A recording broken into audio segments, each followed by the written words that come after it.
ഇപ്പോൾ നമ്മൾ ജിമ്മിൽ പോകുന്ന ചെറുപ്പക്കാരൊക്കെ ആണെന്നുണ്ടെങ്കിൽ ഇവർ നമ്മളുടെ എക്സ്ട്രാ പ്രോട്ടീനിന് വേണ്ടിയിട്ട് ചിക്കനും അതുപോലെ തന്നെ ക്രയാറ്റിനും പ്രോട്ടീൻ പൗഡറും ഒക്കെ കൺസ്യൂം ചെയ്യുന്ന ആളുകളാണ്. അപ്പോൾ അമിതമായിട്ടുള്ള ഇത്തരം പ്രോട്ടീൻ ഇൻടേക്കുകൾ, എസ്പെഷ്യലി പ്രോട്ടീൻ പൗഡേഴ്സ് അല്ലെങ്കിൽ ക്രയാറ്റിൻ ഇൻടേക്കുകളൊക്കെ നമ്മളുടെ കിഡ്നിയെ വളരെ മോശമായിട്ട് ബാധിക്കുമെന്ന് നമുക്ക് പറയാൻ പറ്റുമോ? ഇപ്പോൾ നമ്മൾ വീട്ടിൽ ചുമ്മാ ഇരുന്നിങ്ങനെ ഒരുപാട് പ്രോട്ടീൻ നമ്മൾ ഈ മട്ടൺ ചിക്കൻ അതൊക്കെ കഴിച്ചുകൊണ്ടിരുന്നു കഴിഞ്ഞാൽ അത് ദോഷമാണ്. പിന്നെ അത്രയും എക്സസൈസ് ചെയ്ത് ബോഡി ബിൽഡിങ് ചെയ്യുമ്പോൾ പ്രോട്ടീൻ്റെ ആവശ്യമുണ്ട്. നമ്മൾ കുറച്ച് പ്രോട്ടീൻ കൂടുതൽ കഴിച്ചാലേ അത്രയും മസിൽ ബിൽഡ് ചെയ്യാൻ പറ്റുള്ളൂ. അങ്ങനത്തെ ആൾക്കാർ പ്രോട്ടീൻ കൂടുതൽ എന്നുകൊണ്ട് ചിലർക്ക് നമ്മൾ ഈ ഇങ്ങനത്തെ ആൾക്കാരുടെ ഈ ബ്ലഡിൽ ക്രിയേറ്റിൻ ചെക്ക് ചെയ്യുമ്പോൾ കൂടുതലായിരിക്കും. അതെന്ന് വെച്ചാൽ അവരുടെ മസിൽ മാസ് വളരെ കൂടുതലാണ്. അതുകൊണ്ട് അത്രയും ക്രിയേറ്റിൻ അവർ ജനറേറ്റ് ചെയ്യുന്നുണ്ട്. അപ്പോൾ ക്രിയേറ്റിൻ കൂടുന്നത് സാധാരണ കിഡ്നി ഫെയിലിയറിൻ്റെ ഒരു ലക്ഷണമാണ്. പക്ഷേ ഇങ്ങനത്തെ ആൾക്കാർക്ക് അതല്ല. മസിൽ കൂടുതലാണുള്ള ക്രിയേറ്റിൻ ജനറേഷൻ. അവർ ഈ ക്രിയേറ്റിൻ പൗഡർ കഴിക്കുന്നുണ്ട്. അത് ചില ക്രിയേറ്റിൻ പൗഡർ കഴിച്ച് കഴിഞ്ഞാൽ ബ്ലഡിൽ ക്രിയേറ്റിൻ കൂടാം. എല്ലാത്തിലും ഇല്ല, ചിലത് മാത്രമേ ഉള്ളൂ.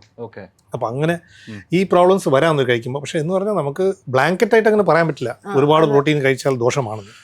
സാഹചര്യം അനുസരിച്ചും മനുഷ്യരനുസരിച്ചും അതിന് വ്യത്യാസം വരും.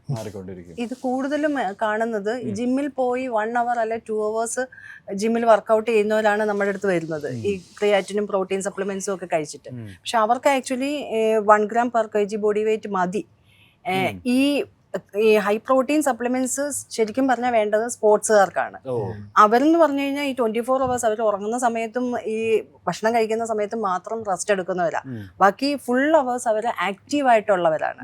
അങ്ങനെയുള്ളവർക്ക് ഒരു 1.5 അവരുടെ പ്രോട്ടീൻ സ്റ്റാർട്ട് ചെയ്യുന്നത് തന്നെ. നമുക്ക് വേണ്ടതെന്ന് പറഞ്ഞാൽ maximum 1 gram per kg body weight മതി. അവർക്ക് വേണ്ടി വരുമായിരിക്കും. അവർക്ക് പോലും കൂടെ അവിടുത്തെ സ്പോർട്സ് ഡയറ്റീഷ്യൻ പറയുന്നതെന്ന് വെച്ച് കഴിഞ്ഞാല് ഫുഡിൽ നിന്ന് ആദ്യം നോക്കും. ഫുഡിൽ നിന്ന് കിട്ടാത്തതിനെയാണ് അവര് പ്രോട്ടീൻ സപ്ലിമെന്റ് കൊണ്ട് മീറ്റ് ചെയ്യിക്കാൻ നോക്കുന്നത്. അപ്പം സപ്ലിമെന്റ്സ് ആവശ്യമുണ്ടോ എന്ന് ചോദിച്ചു കഴിഞ്ഞാൽ സപ്ലിമെന്റ്സ് ശരിക്കും ഫുഡ് കഴിക്കുന്നവർക്ക് ആവശ്യമില്ല. നോർമൽ ഫുഡ് കഴിച്ചാൽ മതി. കഴിക്കാത്തവർക്ക് വേണമെങ്കിൽ സപ്ലിമെന്റ്സ് സജസ്റ്റ് ചെയ്യാം വേണമെങ്കിൽ. കിഡ്നി ഡയാലിസിസും കിഡ്നി ട്രാൻസ്പ്ലാന്റേഷനും തമ്മിൽ എന്താണ് വ്യത്യാസം?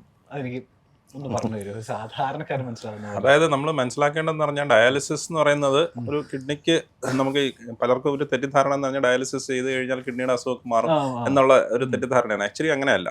ഡയാലിസിസ് എന്ന് പറഞ്ഞാൽ കിഡ്നിയുടെ പ്രവർത്തനം നിലച്ചു കഴിയുമ്പോൾ അത് താൽക്കാലികമായിട്ടുള്ള പ്രോബ്ലം ആയിരിക്കാം, അല്ലെങ്കിൽ സ്ഥായി ആയിട്ടുള്ള പെർമനന്റ് ആയിട്ടുള്ള കിഡ്നി ഡാമേജ് ആയിരിക്കാം. അതിന് പകരം ആ കിഡ്നിക്ക് പകരം ആ മെഷീൻ ആ പ്രവൃത്തി ചെയ്യുന്നു എന്നുള്ളത് മാത്രമേ നമ്മൾ ചെയ്യുന്നുള്ളൂ ഡയാലിസിസ് കൊണ്ട്. അപ്പം പലപ്പോഴും നമ്മൾ കാണാറുണ്ട്, പനി വന്നു അല്ലെങ്കിൽ സഡനായിട്ടൊരു ഇൻഫെക്ഷൻ വന്നു, കിഡ്നിയുടെ പ്രവർത്തനം നിലച്ചു, നമുക്ക് ടെമ്പററി ആയിട്ട് കിഡ്നിയുടെ പ്രവർത്തനം കുറയുമ്പോഴത്തേക്കും നമ്മൾ കംപ്ലീറ്റ് ഷട്ട് ഡൗൺ എന്ന് പറയും. ആ ഷട്ട് ഡൗൺ ഉണ്ടാകുന്ന സമയത്ത് നമ്മൾ ചിലപ്പോൾ ഈ പറഞ്ഞ പോലെ ഡയാലിസിസ് ചെയ്യേണ്ടി വന്നേക്കാം. അത് താൽക്കാലികമായിട്ടുള്ള കിഡ്നിയുടെ പ്രവർത്തനം കുറവാണ്. അല്ലാത്തൊരു സിറ്റുവേഷൻ എന്ന് പറഞ്ഞാൽ പലപ്പോഴും നമുക്ക് ഈ പറഞ്ഞ പോലെ ഈ കിഡ്നിയുടെ ഡാമേജ് പെർമനന്റ് ആയിട്ടുണ്ടാവാം.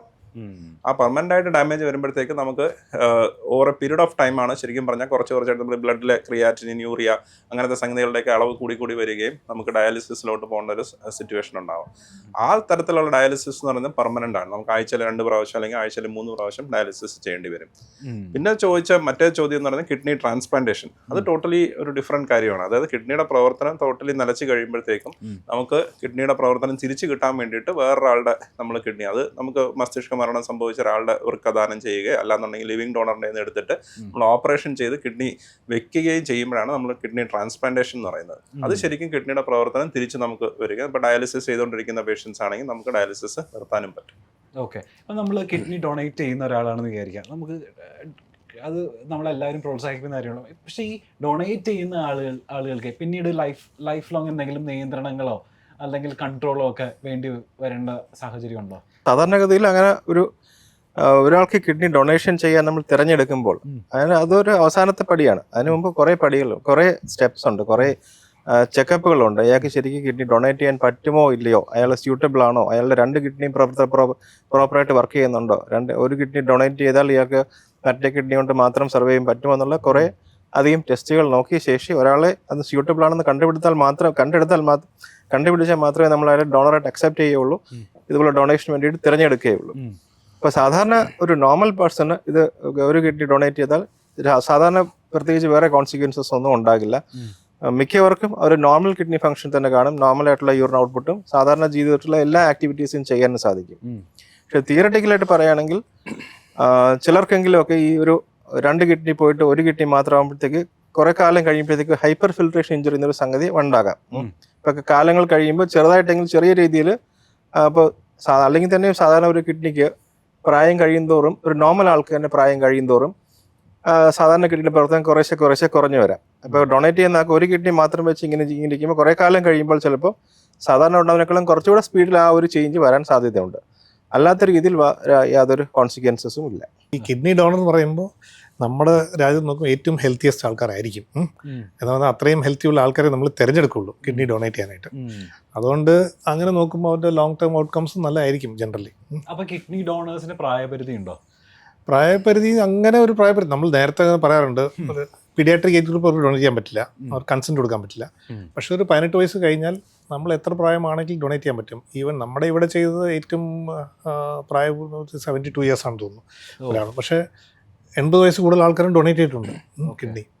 പിന്നെ ഡൊണേറ്റ് ചെയ്യുന്ന ആർക്കാണെന്ന് നോക്കണം. നമ്മളിപ്പോൾ ഒരു 70 വയസ്സുകാരൻ ഒരു 20 വയസ്സിന് ഡൊണേറ്റ് ചെയ്താൽ അതിൻ്റെ അത്രയും ഒരു മാച്ചിങ് വരുന്നില്ല അതിനകത്ത്. എന്ന് പറഞ്ഞാൽ അവർക്ക് ഈ 20 വയസ്സാണ് ഇനി ഒരു 50 വയസ്സ് ജീവിക്കണം. ഈ കിഡ്നി ആൾറെഡി ഇത്രയും പ്രായമായി, അത് എത്രത്തോളം പോകും നമുക്ക് പറയാൻ പറ്റില്ല. അതേസമയം 70 വയസ്സുകാരൻ വേറെ 70 വയസ്സിന് ഡൊണേറ്റ് ചെയ്താൽ അത് യോജ്യമായിരിക്കും. വേറൊരു തെറ്റിദ്ധാരണ എന്ന് പറഞ്ഞാൽ ഇപ്പൊ ഡോണേഴ്സ് ശരിക്കും ലൈഫ് ലോങ് മരുന്ന് കഴിക്കേണ്ടി വരും എന്നുള്ളതാണ് ഏറ്റവും കോമൺ ആയിട്ട് ചോദിക്കുന്ന ചോദ്യം. ശരിക്കും പറഞ്ഞു കഴിഞ്ഞാൽ അവർ ഡൊണേറ്റ് ചെയ്ത് കഴിഞ്ഞാൽ അവർക്ക് ഒരു മരുന്നും വേണ്ട. കാരണം കിഡ്നിയുടെ പ്രവർത്തനം നമുക്ക് നോർമലാണ്, 2 കിഡ്നിയുടെയും. അന്ന് ഉറപ്പ് വരുത്തിയതിന് ശേഷം, ബാക്കി വേറെ അസുഖങ്ങളൊന്നും ഇല്ലാന്ന് ഉറപ്പ് വരുത്തിയതിന് ശേഷം മാത്രമേ നമ്മൾ അവരുടെ ഒരു കിഡ്നി അവർ ദാനം ചെയ്യാൻ നമ്മൾ സമ്മതിക്കത്തുള്ളൂ. മനസ്സിലായില്ല? അവർക്ക് they are not fit for it otherwise. അപ്പം അങ്ങനത്തെ ഒരു സാഹചര്യത്തിൽ അവർ കിഡ്നി എടുത്തു കഴിഞ്ഞാലും അവർക്ക് ആദ്യത്തെ 2-3 ദിവസം വേദനയുടെ ഗുളികയോ അല്ലാന്നുണ്ടെങ്കിൽ ആന്റിബയോട്ടിക്കോ എല്ലാം ഉണ്ടെങ്കിൽ മാത്രം അത് കൊടുക്കും. അല്ലാന്നുണ്ടെങ്കിൽ അവർക്ക് ഒരു മരുന്നിന്റെ ആവശ്യമില്ല. ആ ഒരു വലിയ തെറ്റിദ്ധാരണയുണ്ട്. ഈ ട്രാൻസ്പ്ലാന്റ് ചെയ്ത കിഡ്നി ട്രാൻസ്പ്ലാന്റ് ചെയ്ത ആള് ലൈഫ് ലോങ് മരുന്നെടുക്കേണ്ട സാഹചര്യം ഉണ്ടോ? ഒരാളുടെ കിഡ്നി എടുത്ത് വേറൊരാളുടെ ശരീരത്തിൽ വെക്കുമ്പോൾ നമ്മുടെ ശരീരം ഓട്ടോമാറ്റിക്കായി അത് റിജക്റ്റ് ചെയ്യാൻ നോക്കും. അത് നമ്മുടെ ഈ ഇമ്മ്യൂണിറ്റിയുടെ, അതായത് പ്രതിരോധ ശക്തിയുടെ ഒരു പ്രവൃത്തിയാണത്. അതുകൊണ്ട് ഈ റിജക്ഷൻ പ്രിവെൻറ്റ് ചെയ്യാൻ നമ്മൾ മരുന്ന് കഴിച്ചുകൊണ്ടിരിക്കണം. അത് മാത്രമല്ല ലൈഫ് ലോങ് കഴിച്ചുകൊണ്ടിരിക്കണം. ഈ നമ്മുടെ ശരീരം ഒരിക്കലും മറക്കില്ല ഇവിടെ ഒരു സാധനം ഇരിക്കുന്നു എന്നുണ്ട്. അപ്പോൾ അത് നമ്മൾ ഈ റിജക്ഷൻ പ്രോസസ്സ് തടയാൻ വേണ്ടിയാണ് ഈ മരുന്ന് കഴിക്കുന്നത്. ആ മരുന്ന് ജീവിതകാലം മുഴുവനും കഴിച്ചേ പറ്റൂ. ഈവൺ ഒരു 10 വർഷം കഴിഞ്ഞിട്ട് നമ്മൾ ഇത്രയും കാലം ആയി, ഇനി വലിയ കുഴപ്പമൊന്നുമില്ല, മരുന്ന് നിർത്തിക്കളയാൻ നോക്കിയാൽ അപ്പോൾ റിജക്ഷൻ വരും. നമുക്ക് നമ്മുടെ ബോഡി മറക്കുന്നില്ല ഈ സാധനം ഇവിടെ ഉണ്ട്.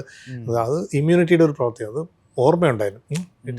അത് നല്ലോണം അത് തടഞ്ഞുകൊണ്ട് ഇരിക്കണം ഫുൾ ടൈം. പിന്നെ ഈ ഐഡൻറ്റിക്കൽ ട്വിൻസ് ഉണ്ട്, കംപ്ലീറ്റ്ലി ഐഡൻറ്റിക്കൽ ട്വിൻസ്. അപ്പോൾ നമുക്ക് ഐഡൻറ്റിക്കൽ കേട്ടിട്ടില്ല, രണ്ടും അബ്സല്യൂട്ട്ലി സെയിം ആണ്. അവരുടെ സ്ട്രക്ചർ അബ്സല്യൂട്ട്ലി സെയിം. അവർക്ക് ഒരു കിഡ്നി അങ്ങോട്ടും ഇങ്ങോട്ടും ദാനം ചെയ്താൽ മരുന്നിൻ്റെ ആവശ്യം വരില്ല. ബിക്കോസ് സെയിം കംപ്ലീറ്റ് മാച്ചാണ് അതിനകത്ത്. കംപ്ലീറ്റ് മാച്ച് ആകുമ്പോൾ അതിൻ്റെ ആവശ്യമില്ല. ഇതല്ലാതെ ബാക്കി എല്ലാ സാഹചര്യത്തിലും നമ്മൾ മരുന്ന് കൊടുക്കും. ഈവൻ അതർവൈസ് നമ്മൾ ബ്രദർ സിസ്റ്റർ തമ്മിൽ ചിലപ്പോൾ നമ്മൾ ഈ HLA എന്ന് പറഞ്ഞിട്ട് മാച്ചിങ് നോക്കുന്നു. മാച്ചിങ് ചിലപ്പോൾ 100% ആയിരിക്കും. പക്ഷെ അവർക്കും നമ്മൾ മരുന്ന് കൊടുത്തേ പറ്റൂ. ബിക്കോസ് നമ്മൾ വേറെ കുറേ ഇത് സാധാരണ ആൻറ്റിജൻസ് അല്ലാത്ത വേറെ ആൻറ്റിജൻസ് ഉണ്ട്. അതിൻ്റെ അഗെയിൻസ്റ്റ് ആയിട്ട് നമുക്ക് മെമ്മറി ഉണ്ടാവും. അതിൻ്റെ അഗെയിൻസ്റ്റ് ആയിട്ട് റിയാക്ഷൻ എപ്പോഴെങ്കിലും വരും. അതുകൊണ്ടാണ് നമ്മൾ എപ്പോഴും പറയുന്ന ഒരു കാര്യം എന്ന് പറയുന്നത് ട്രാൻസ്പ്ലാന്റേഷൻ ആണ് is the best treatment four end stage kidney disease. അതിനകത്ത് യാതൊരു സംശയമില്ലാത്തൊരു കാര്യമാണ്. അത് പല പഠനങ്ങളും കാണിച്ചിട്ടുള്ള ഒരു കാര്യമാണ്.